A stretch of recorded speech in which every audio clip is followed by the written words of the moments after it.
313처치 2021년 8월 29일 주일 예배 주님께 올려드리겠습니다. 이 시간 사도신경으로 예배를 시작하며 주님께 나아갑시다. 나는 전능하신 아버지 하나님 천지의 창조주를 믿습니다. 나는 그의 유일하신 아들 우리 주 예수 그리스도를 믿습니다. 그는 성령으로 잉태되어 동정녀 마리아에게서 나시고 본디오 빌라도에게 고난을 받아 십자가에 못 박혀 죽으시고 장사된 지 사흘 만에 죽은 자 가운데서 다시 살아나셨으며 하늘에 오르시어 전능하신 하나님 우편에 앉아 계시다가 거기로부터 살아있는 자와 죽은 자를 심판하러 오십니다. 나는 성령을 믿으며 거룩한 공교회와 성도의 교제와 죄를 용서받는 것과 몸의 부활과 영생을 믿습니다. 아멘. 우리 이 시간 같이 찬양 함께 하길 원합니다. 주 예수 나의 산소망. 영어 제목으로 리빙 호프라는 제목의 찬양입니다.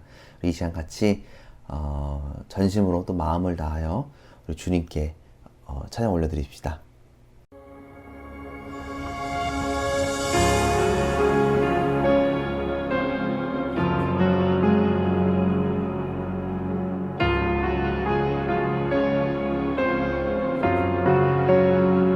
깊은 절망에 수렁 가운데 주님께 닿을 수 없던 우리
우리 함께 공동기도 준비되어져 있는 공동기도 우리 함께 고백하면서 함께 주님께 올려 기도합시다. 하나님, 오늘도 새 아침을 허락하시고 주일을 맞이하여 함께 예배하게 하심에 감사드립니다. 하나님, 아프가니스탄의 사람들을 한국으로 구출하는 일이 있었습니다. 나그네를 환대하는 아브라함처럼, 아이부터 이방인까지 환대하는 예수님처럼, 그리고 이 시대에 환대가 필요한 모든 이들이 환대를 경험하게 해주세요. 우리도 목마르던 모든 이들을 환대하고 사랑하는 공동체가 되어줄 수 있도록 인도해 주시고, 환대의 영성을 가질 수 있도록 저희를 인도해 주세요. 진리를 통해 우리를 자유케 하신 예수님, 우리는 주님으로 인하여 죄에서 자유를 얻은 존재임을 고백합니다. 우리의 자유는 정치적, 이념적, 육체적 자유보다 앞서 있는 주님의 사랑으로 인한 구원의 자유임을 잊지 않게 해주세요. 그리고 그 자유 안에 우리의 책임이 있음을 알게 해주세요. 성령님, 우리와 동행하셔서 우리의 삶 곳곳에서 주님의 뜻을 이룰 수 있도록 붙잡아 주세요. 삶의 어려움과 신앙의 대립 안에서 성령의 능력으로 돌파하며 나아갈 수 있도록 인도해 주세요. 그리고 우리 삶의 삶도 지켜주시고, 우리는 주님을 높여드리며 앞장서게 해주시고, 우리의 사명을 분명히 세워나가게 해주세요. 오늘 우리의 예배를 받아주세요. 이 모든 기도 예수님의 이름으로 기도드렸습니다. 아멘. 오늘 함께 말씀 찾아봅시다. 오늘 우리에게 주신 하나님의 말씀은 요한복음 8장 31절에서 47절까지의 말씀입니다. 요한복음 8장 31절에서 47절까지의 말씀입니다. 함께 천천히 합독하면서 주님의 말씀을 올려드립시다. 예수께서 자기를 믿은 유대 사람들에게 말씀하셨다. 너희가 나의 말에 머물러 있으면 너희는 참으로 나의 제자들이다. 그리고 너희는 진리를 알게 될 것이며 진리가 너희를 자유롭게 할 것이다. 그들은 예수께 말하였다. 우리는 아브라함의 자손이라 아무에게도 종노릇한 일이 없는데 당신은 어찌하여 우리가 자유롭게 될 것이라고 말합니까? 예수께서 대답하셨다. 내가 진정으로 너희에게 말한다. 죄를 짓는 사람은 다 죄의 종이다. 종은 언제까지나 집에 머물러 있지 못하지만 아들은 언제까지나 머물러 있다. 그러므로 아들이 너희를 자유롭게 하면 너희는 참으로 자유롭게 될 것이다. 나는 너희가 아브라함의 자손임을 안다. 그런데 너희는 나를 죽이려고 한다. 내 말이 너희 속에 있는 자리가 없기 때문이다. 나는 너희 아버지에게서 본 것을 말하고 너희는 너희 아비에게서 들은 것을 행한다. 그들이 예수께 말하였다. 우리 조상은 아브라함이요. 예수께서 그들에게 대답하셨다. 너희가 아브라함의 자녀라면 아브라함이 한 일을 하였을 것이다. 그러나 지금 너희는 너희에게 하나님에게서 들은 진리의 말을 말해준 사람이 나를 죽이려고 한다. 아브라함은 이런 일을 하지 않았다. 너희는 너희 아비가 한 일을 하고 있다. 그들이 예수께 말하였다. 우리는 음행으로 태어나지 않았으며 우리에게는 하나님이신 아버지만 한 분 계십니다. 예수께서 대답하셨다. 하나님이 너희의 아버지라면 너희가 나를 사랑할 것이다. 그것은 내가 하나님에게서 와서 여기에 있기 때문이다. 내가 내 마음대로 온 것이 아니라 아버지께서 나를 보내신 것이다. 어찌하여 너희는 내가 말하는 것을 깨닫지 못하느냐? 그것은 너희가 내 말을 들을 수 없기 때문이다. 너희는 너희 아비인 악마에게서 났으며 또 그 아비의 욕망대로 하려고 한다. 그는 처음부터 살인자였다. 또 그는 진리 편에 있지 않다. 그것은 그 속에 진리가 없기 때문이다. 그가 거짓말을 할 때는 본성에서 그렇게 하는 것이다. 그는 거짓말쟁이이며 거짓의 아비이기 때문이다. 그런데 내가 진리를 말하기 때문에 너희는 나를 믿지 않는다. 너희 가운데서 누가 나에게 죄가 있다고 단정하느냐? 내가 진리를 말하는데 어찌하여 나를 믿지 않느냐? 하나님에게서 난 사람은 하나님의 말씀을 듣는다. 그러므로 너희가 듣지 않는 것은 너희가 하나님에게서 나지 않았기 때문이다. 아멘. 이는 하나님의 말씀입니다. 오늘 말씀은 진리가 너희를 자유케 하리라 는 말씀의 제목을 가지고 여러분과 함께 말씀을 나누려고 합니다. 오늘 본문을 함께 좀 보면서 시작을 했으면 좋겠는데요. 31절 32절입니다. 예수께서 자기를 믿은 유대 사람들에게 말씀하셨다. 너희가 나의 말에 머물러 있으면 너희는 참으로 나의 제자들이다. 그리고 너희는 진리를 알게 될 것이며 진리가 너희를 자유롭게 할 것이다. 이 구절은 기독교 신앙에 있어서 유명한 성경 구절입니다. 진리가 너희를 자유케 하리라. 요즘 들어 자유가 필요한 것이 많이 보여지고 또 느껴집니다. 지금 세계 핫 이슈는 탈레반이 아프가니스탄을 탈환한 것입니다. 많은 사람들이 우려하는 것은 그들이 폭력적인 정치 집단인 것도 알고 있지만 더욱이 여성 인권이 특별히 탄압되고 또 또 그리고 또 벌써 IS가 또 개입되어서 탈레반과 IS의 대립으로 이어지지 않을까. 그래서 전 세계가 테러의 영향권 안에 전 세계가 다시 들어가지 않을까라는 걱정들이 일어나고 있습니다. 정말로 그렇게 될까봐 걱정도 많이 되고 있기도 합니다. 그런 자유가 더 필요한 곳도 있고, 또 북쪽으로는 여전히 인권이 탄압되고 있는 북녘의 동포들도 있습니다.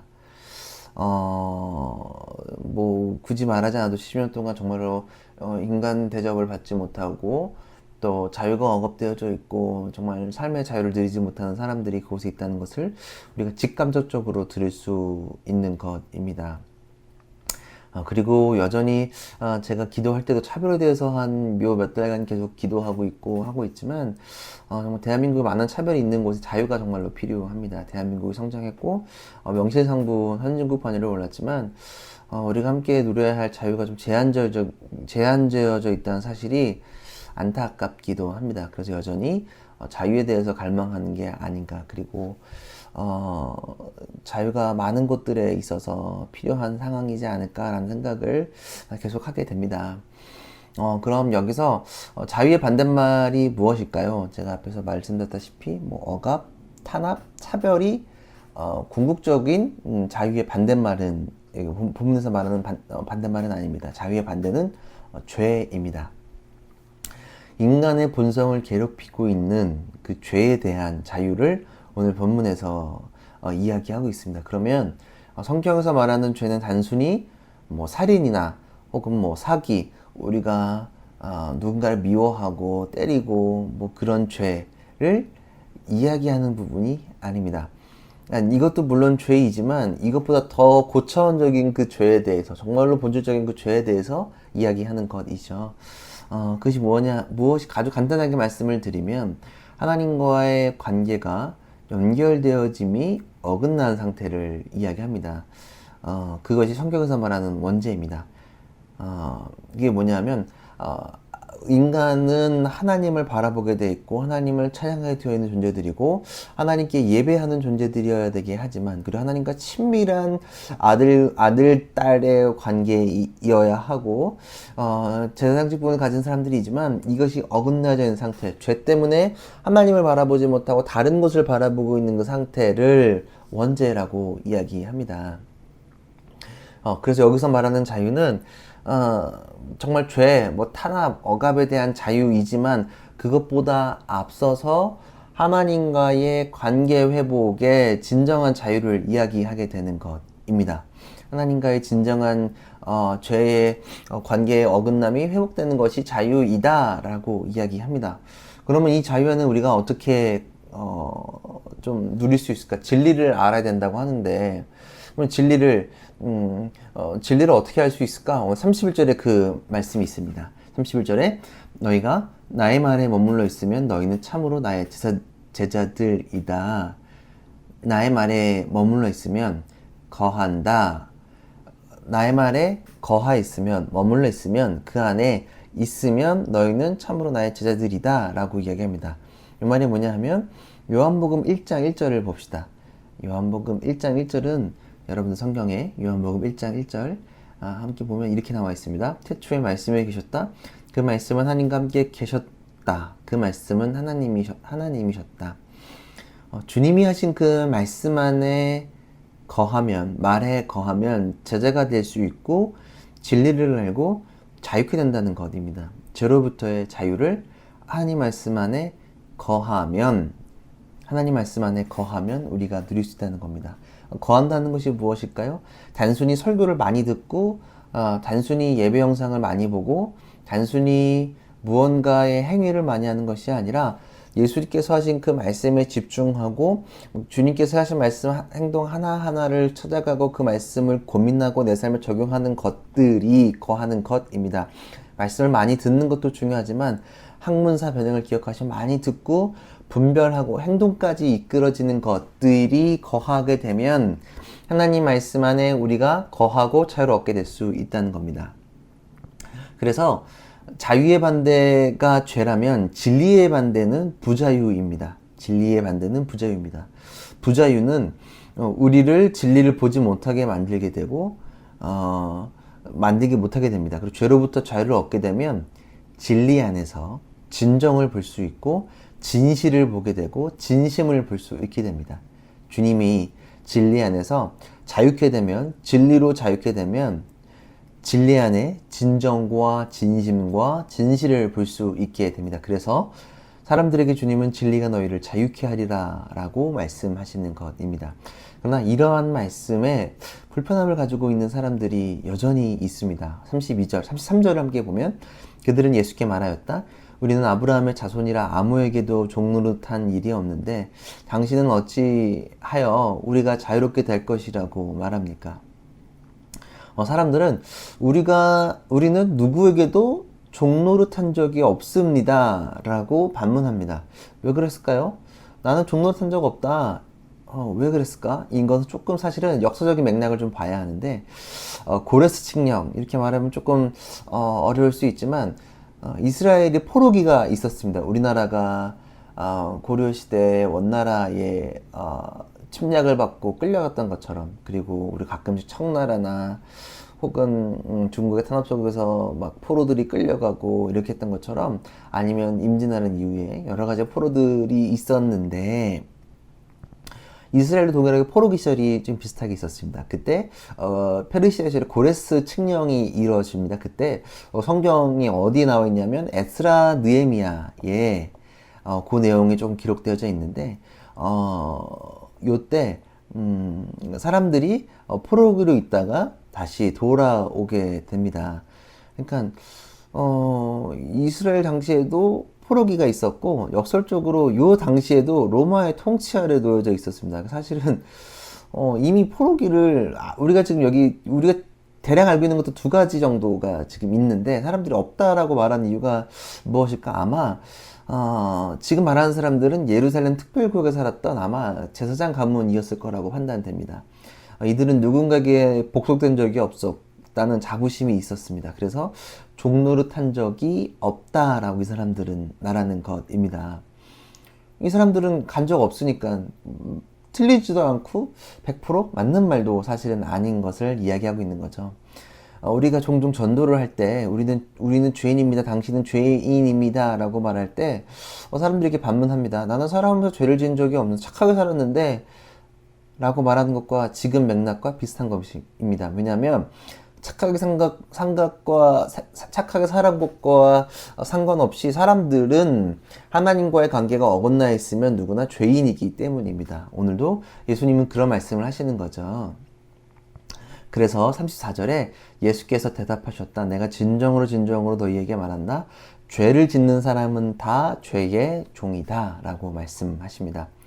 반복되어 좀 한 번 더 말씀드리면 혈통과 상관없이, 가문과 상관없이, 내가 살아왔던 과거와 상관없이 죄를 짓는 사람, 즉 하나님과의 관계가 멀리 있거나 단절되어 있는 모든 이들이 죄인입니다. 내가 모태신앙인이라서 죄인이 아닌 게 아니고, 내가 모태신앙이 아니고 내 스스로 믿었다고 해서 그 사람만 죄인이거나 혹은 나는 착하게 살았기 때문에 죄인이라는 것이 아니라는 겁니다. 오늘 35절에서 38절 함께 한 번 더 보면 종은 언제까지나 짐에 머물러 있지 못하지만 아들은 언제까지나 머물러 있다. 그러므로 아들이 너희를 자유롭게 하면 너희는 참으로 자유롭게 될 것이다. 나는 너희가 아브라함의 자손임을 안다. 그런데 너희는 나를 죽이려고 한다. 내 말이 너희 속에 있을 자리가 없기 때문이다. 나는 나의 아버지에게서 본 것을 말하고 너희는 너희의 아버지에게서 들은 것을 행한다. 여기서 다시 한 번 더 주님의 존재, 그 이유, 주님이 아들이신 이유, 보내심을 받은 이유에 대해서 한 번 더 말씀하고 있고요.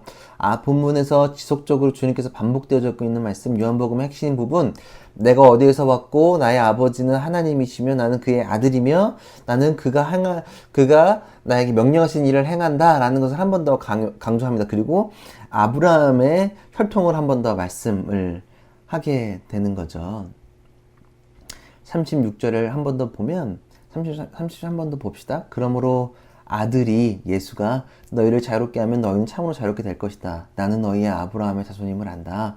그런데 너희는 나를 죽이려고 한다. 내 말이 너희 속에 있을 자리가 없기 때문이다 라고 말하는 것입니다. 아브라함의 자손과 혈통임을 밝히고 있으면서 여기서 주님의 아버지와 아들됨의 관계가 이어져 있고 여기서 주님은 다시 또 반문합니다. 아브라함의 자손이 어찌 나를 죽이려 하는가? 우리 앞서서 우리 저번 말씀, 저저번 말씀에 말씀드렸던 것들 유대인들은 주님을 죽이기 위한 명분을 지속적으로 찾고 있음을 우리는 기억해야 합니다. 계속 죽이려고 한다는 사실. 아브라함은 이렇게 하지 않았다는 거예요. 아브라함은 절대로 나를 죽이려 하지 않는다. 너네 그 자손 맞아 라고 반문하시는 거죠. 41절을 보면 너희는 너희 아비가 한 일을 하고 있다.